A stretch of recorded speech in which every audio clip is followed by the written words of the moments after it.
welcome to another episode of Is It Godly? Guys, how are you doing? I'm doing great myself.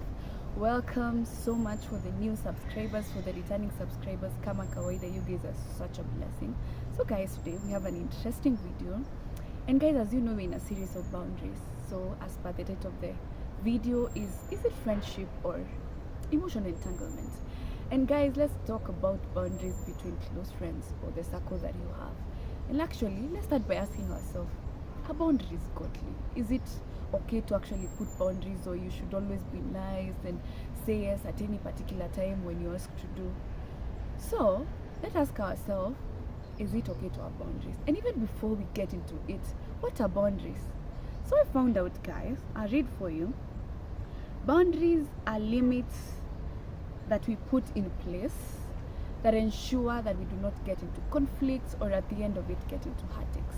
And I want to read for us a verse in Proverbs 25:17 says, "Don't visit your neighbors too often. They may get tired of you and come to hate you." So it means don't keep poking, for lack of a better word, your neighbors too much. Don't keep vukaing the boundaries too much, or the neighbors will actually come to hate you. So that shows you there should be boundaries in your relationship, and they're very important.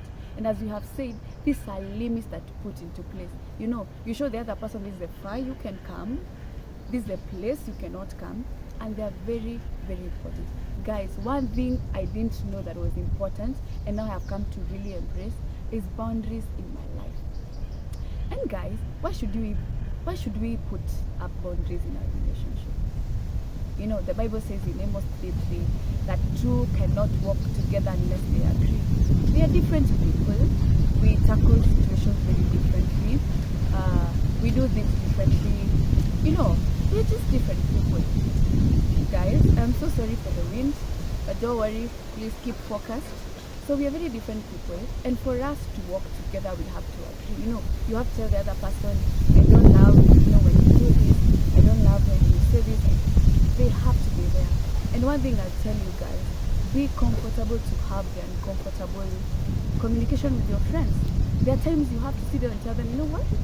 When you do this, my friend, I do not like it. So that, guys, this relationship will not end up immaturely. That you guys are able to have godly relationship that take you, in life together. Some of us are meant for destiny, but it is in our place to ensure that these friendships work. In the way, guys, we come up with boundaries, we have to communicate in our relationship. So, guys, when do we, put boundaries in our relationship? Guys, anytime you realize conflicts are arising, sit down and begin to talk about this. When you realize that the relationships are being very unhealthy, and what are the characteristics of an unhealthy relationship?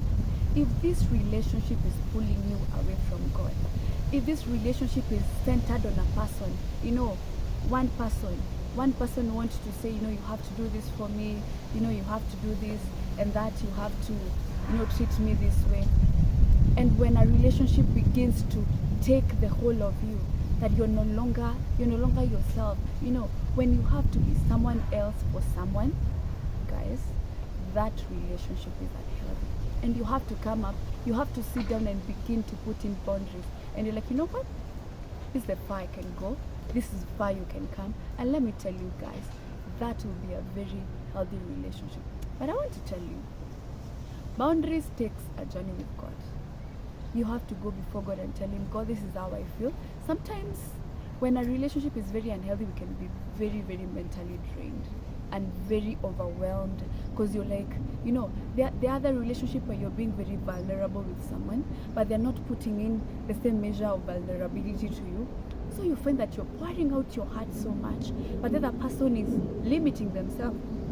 So many other times you feel used. Or sometimes you have a friend who always wants you to do something. They're like, I want to eat this, and you're like, can you buy for me? Every time they want to take something from you.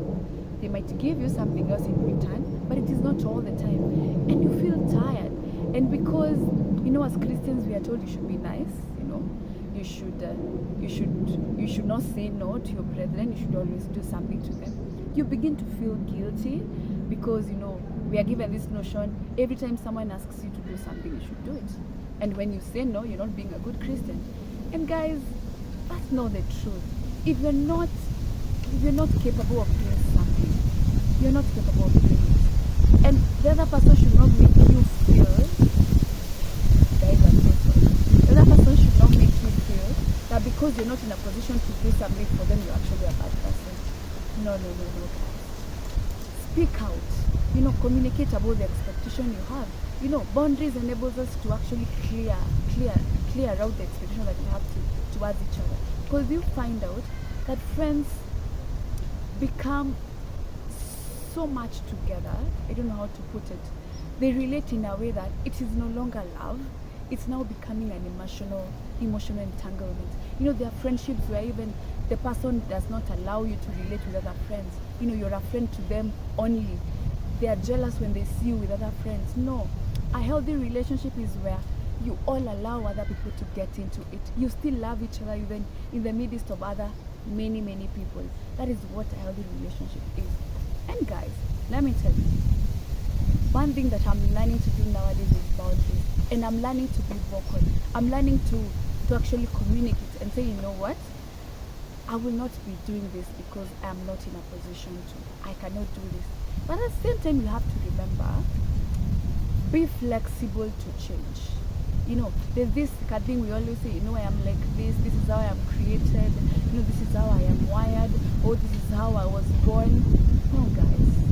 When you go before God, and there is something in you that is not of God, God is able to remove whatever is not of Him from you. So be ready to go before God. When someone says something, go before God and begin to ask Him, Father, if this part of me is not godly, or it's not bringing you glory, or it's not helping me to have, godly, healthy relationship, help me to overcome it, or God, remove it from me. But not all the time that you should change the whole of you so that someone else can fit into you, or so that you can accommodate someone else. It's only when God wants to change a part of you that will bring Him glory. That is the only time that, guys, you should change. And guys, there are people that are not very open to rebuke. You're like, what, friend, the road that you're heading to, it's bad. Or when you realize a friend is doing something wrong, but they do not want to be rebuked and they do not want to be told the truth, guys, that's unhealthy. Or there are those friends who just want to always correct you, but when it reaches their time to be corrected, they're like, no, don't go there. You have to sit down with your friends and begin to be, what? This is wrong, and I feel it's wrong, and I feel this is not right. Especially, the Bible really leads us to know what is wrong and what is right. It's a manual that enables us to know what we are doing wrong and what we are not doing right. Like Proverbs 14 chapter 2 says, to sin is to despise God, but when you do good is to honor God.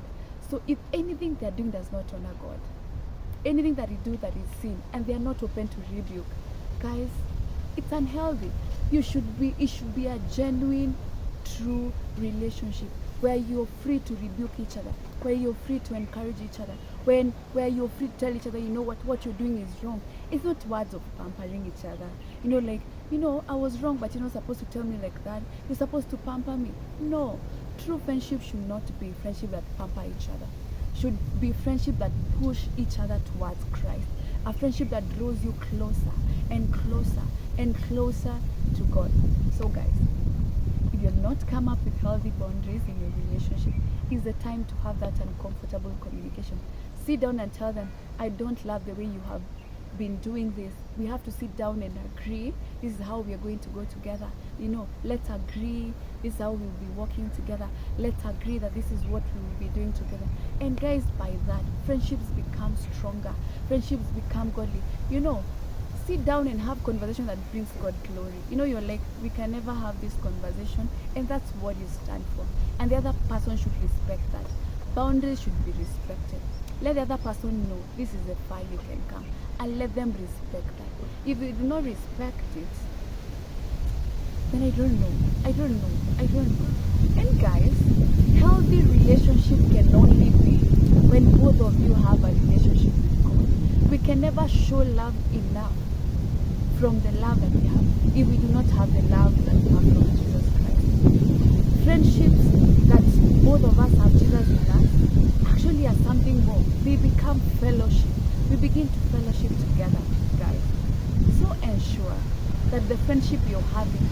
you're one in faith. You know, I hope you guys understand what I'm saying. Friendships are better when both of you come from a place of relationship with the Father.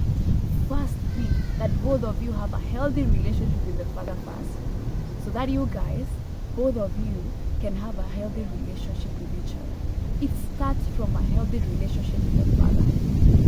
To know you, a healthy relationship with each other. And guys, be free. Don't feel guilty. It's not enough to be nice. Be like what Paul was telling the is it Paul? There's this story of these disciples that were asking the Pharisees, you know, for us to please you or to please God, you judge. So don't be a people pleaser. You know, women naturally, we love pleasing people. You know, women act from a place of emotions. That's why you will find us calling each other babes, you know, how are you doing? I know that's not so common with men.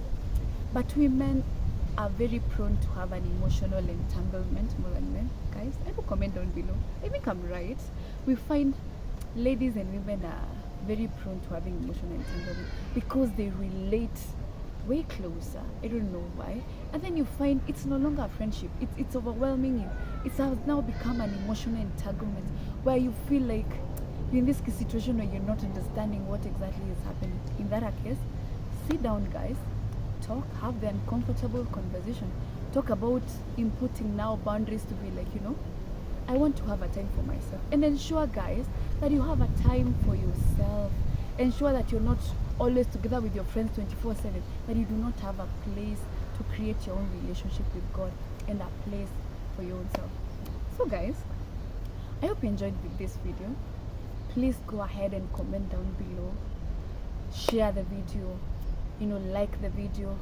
And guys, if you're watching my videos without subscribing, tafadhali, please subscribe.